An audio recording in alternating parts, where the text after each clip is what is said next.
The 100th episode of Steven Universe means bismuth. It doesn't have to make sense, it's entertainment. Steven Universe hits 100 episodes with its first full 22-minute installment, and to celebrate, the show means bismuth. Yeah, I use that joke in the headline, but it'll be really funny if I do it a third time. Lamar Abrams, Colin Howard, Jeff Liu, and Katie Mitroff come together on this two-part special, a relatively self-contained story that introduces an intriguing new gem, hints at some exciting backstory, and manages to say pretty much everything important about Steven Court's universe.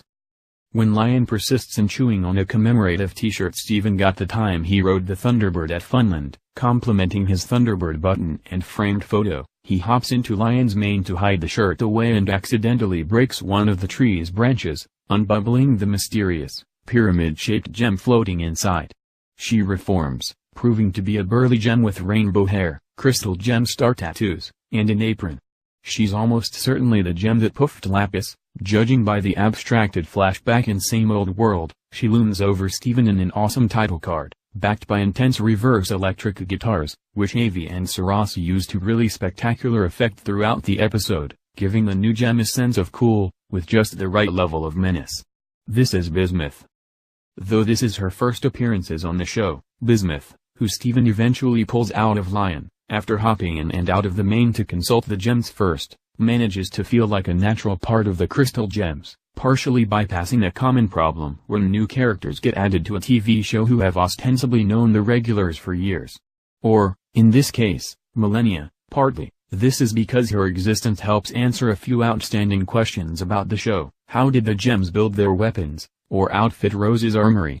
Bismuth is a blacksmith, originally created to build gem structures. Who else aided Rose, Garnet, and Pearl during the rebellion? Bismuth, along with a few other crystal gems, like Whole Crazy Lace, Biggs, and Snowflake, whatever they were. What was the pyramid gem inside Lion's mane? Well, it was bismuth. That one was obvious. Partly, it's because Pearl and Garnet each have their own individual, well-observed relationship with her. Bismuth acts as a sort of battle-worn older sister to Pearl, jokingly asking who she belongs to. The way Dee Magno Hall triumphantly, ritualistically shouts nobody. As Pearl grins in Bismuth's arms is ecstatic, and heartbreaking in the context of both their history and the rest of the episode. Meanwhile, Bismuth teases Garnet about being a permafusion, in the sort of way you would expect an older version of Amethyst.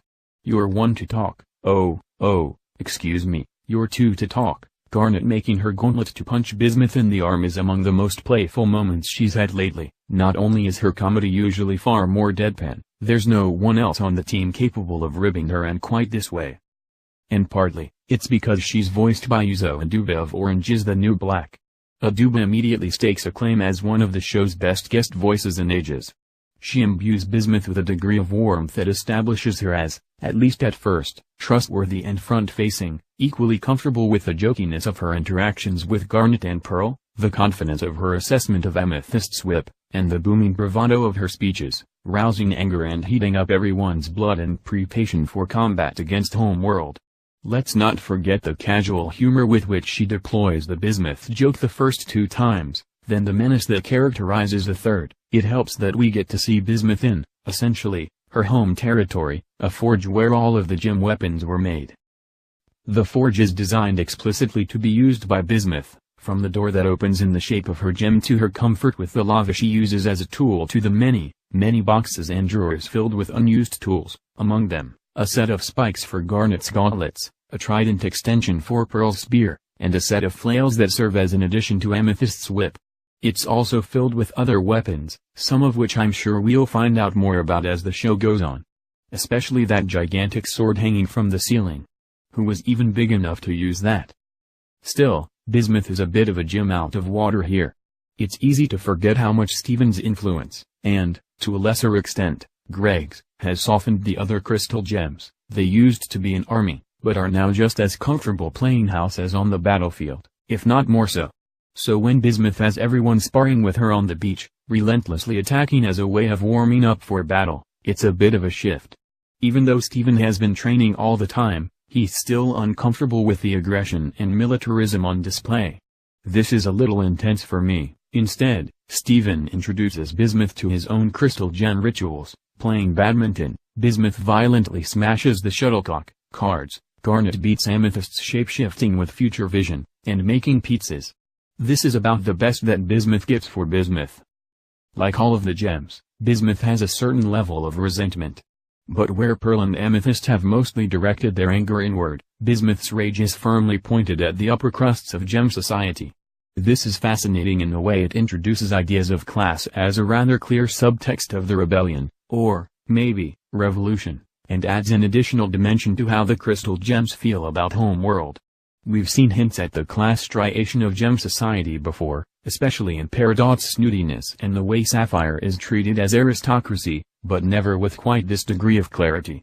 Also, upper crust is a great phrase for the way it evokes both the 1% and the actual crust of a planet. That's led her to take being a crystal gem to be the most important thing someone can be, captured in a series of lovely slow shots of her sparring with Garnet, Amethyst, and Pearl.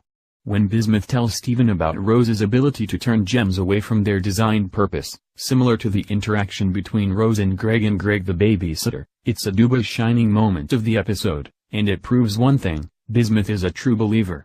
That's what makes her so scary. Bismuth takes Steven back to the forge to show him a new weapon she's created, one that she claims is even better than Rose's sword. Introduced in an epic action shot, the weapon, called a breaking point, uses what looks like a giant pneumatic drill bit to shatter gems with a single blow. The devastating, lethal new weapon is a powerful metaphorical device in children's entertainment, the equivalent of the killing curse or introducing the firebombing airships to Avatar, The Last Airbender. Hell, it gets its own setup with the demon blade in the Lonely Blade movie Steven watches with the gems, and it's the only real false note in Bismuth. The breaking point is a cool and scary tool for killing gems, but it's nothing compared to whatever Homeworld used to corrupt most of the gems on Earth, and it probably wouldn't even stand up to, say, Jasper and Peridot's ship. Do the ships have shattering capabilities? I suppose it's possible they don't, but I'm skeptical. I know this sounds nitpicky, but it's really important that if you're going to attempt this kind of moral dilemma it doesn't appear forced, and in this case, the scenes show just a tiny bit too much to turn Bismuth into a very special episode. Thankfully, it works because Bismuth is also a great Steven episode. The other gems are mostly sidelined here, with Pearl and Garnet overjoyed at Bismuth's reappearance and Amethyst at first frustrated and confused, then super into Bismuth after the new gem amplifies her destructive power. This is, I assume, basically viewer reaction, but Zach Callison gets to do some of his best voice acting work of the season, starting from the opening sequence of telling Lion he's going to put the shirt in humane, with an according shot of Steven closing one eye and sticking out his tongue. When Lion begrudgingly complies, Steven flirtatiously responds, "Thank you, boo," and we all know flirty Steven is the best Steven, and when Bismuth tries to offer him the breaking point, Steven is, of course, resolute in his opposition to the weapon. The structure of a 22-minute episode also pays off strongly in the confrontation between Steven and Bismuth, and not just because it gives us more time with Bismuth before her heel turn. The newfound space also allows the boarders to add in more than one or two callbacks in a single episode, especially when Bismuth uses the Bismuth joke, and Steven tells Amethyst, well, it'll be really funny if she does it a third time, only for the third time to come when Bismuth lays out the destructive, lethal power of the breaking point to an appalled Steven.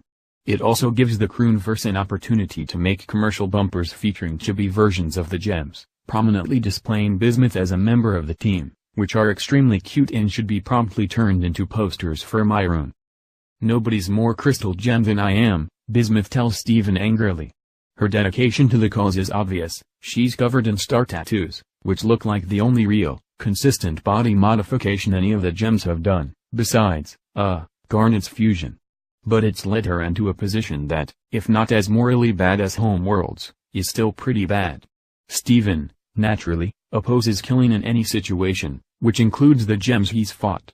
Remember, every time he meets a new gem, they try to kill him before he becomes friends with them. Both Steven and Bismuth are coming at the issue from different perspectives. Steven would be hard-pressed to befriend the masses of gems Bismuth had to fight, but Bismuth also doesn't understand the clarity of Steven's moral compass, and she hasn't experienced the empathy that allowed him to convert Peridot and Lapis. The ability to choose is important, Steven Universe seems to be sane, but it's perhaps even more important to use that ability to choose to be good.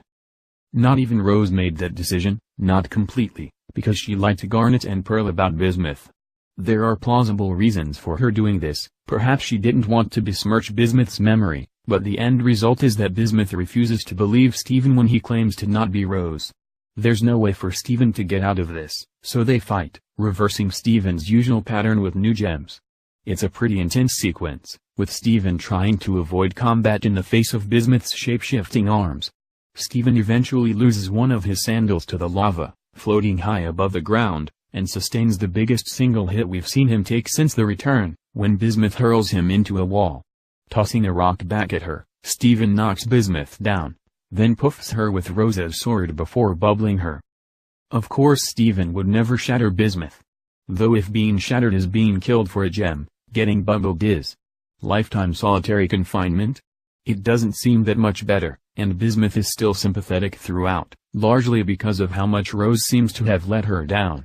Bismuth's look of shock and dismay when Pearl conveys that Rose lied about where she, Bismuth, was, mixed with her natural playfulness, insecurity, and anger make for a potent cocktail, and one of the best moments for the boarders.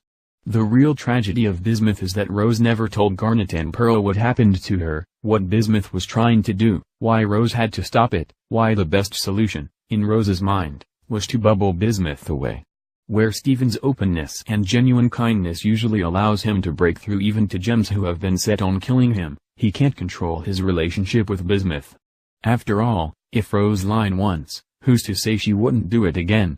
For Bismuth, Rouse, and Steven's emphasis on verbal communication is literally just talk. So is Bismuth the one-shot it feels like? It can't be, that's not how Steven Universe works. And we'll see that Lapis connection come back, I'm sure, but I do appreciate the way the Croonverse used this opportunity to engage in a bit of risky Bismuth, telling a relatively self-contained story that contains most of the values of the show in one more or less digestible package, with a fabulous guest star. Even if we don't see more of Bismuth in the near future, her commitment and willingness to take gem life couldn't have been a unique characteristic during the rebellion. This episode feels like the opening of a floodgate into an exploration of what that war was like, and what the crystal gems had to do to survive. Remember, even Jasper respected Rose's tactics, they must have been brutal. How will Steven deal with the moral and emotional complexity that comes with this part of adulthood, and with new parts of his mother's legacy? If the lovely ending shot of a shoeless Steven hugging the gems, watching a comet go by, there's only one answer, honestly.